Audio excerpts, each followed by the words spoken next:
Hi there, I'm Cullen from CullensAbcs.com, and I am here to talk with you about art and science. So I have a few things to chat with you about, so we'll just go ahead and get started. The first thing is art and craft. Now, I don't know about you, but when I hear those two words, they're together usually. Arts and crafts, like it's arts and crafts time, when actually they're two very different things. So art is more open-ended and craft is more close-ended. It has to look a certain way when you get to the end product. So an example would be cutting out like a shape of a head, cutting out 2 eyes, a nose, a mouth, and 2 ears. And for a craft project, you would give all those pieces to a child and say, okay, now make sure that the eyes go here, the nose goes here, the mouth goes here, and the ears go here, that they go in a certain spot. For some children, that's difficult for them, and they may feel frustrated with that because they may already have an idea in their mind on how they want their head to look. And so, so that can be a little frustrating. So very close-ended. Now art would be giving them the same project, the same items, and saying, okay, now put it together however you think it should go. So they're using their imagination because they're thinking, oh, well, I really want the eyes to go here. And you know what? That's okay.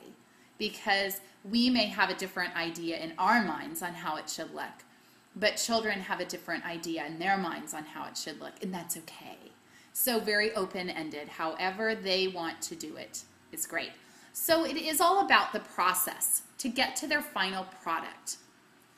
The process that they go through to get there.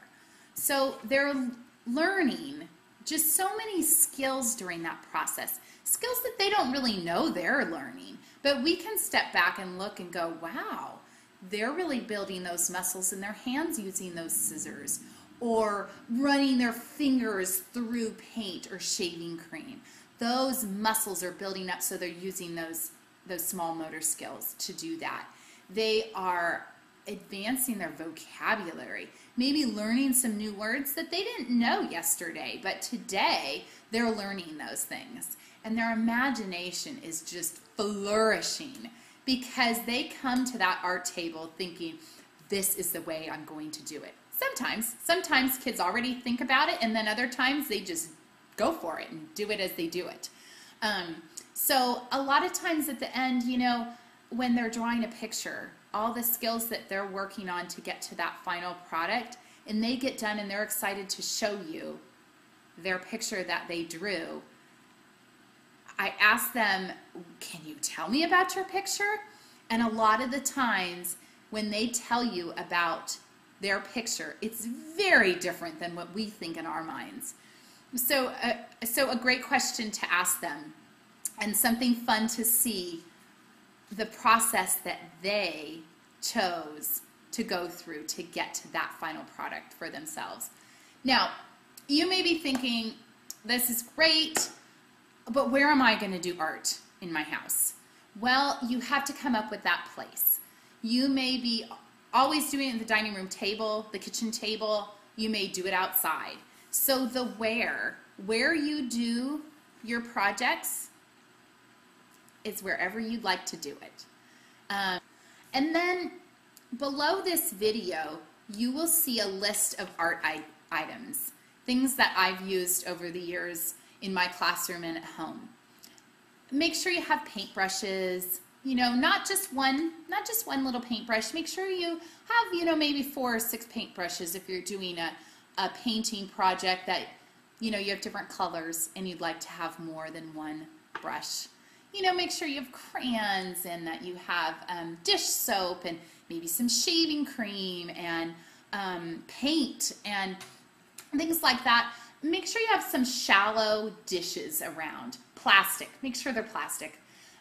You could have something like this. I use a lot of pie tins because they're very inexpensive. You can wash them out and you can use them again.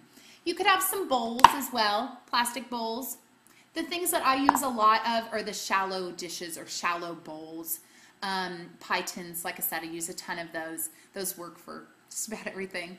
But look at that list of items and you can start putting those things together, but you'll probably add to it. You'll probably find out there's a lot more things that you need. And you know what? There are maybe a lot of things that you have around the house that you may not even know you have. And if you have a project, a science project or art project that you think, well, I already have a project in my mind that I'd like to do it. Do your own project. You don't have to do the one I came up with. Certainly come up with other things as well. There's many, many other ideas out there. And make sure, last but not least, make sure that you watch the prep videos so that you are prepared. Thanks for watching this video.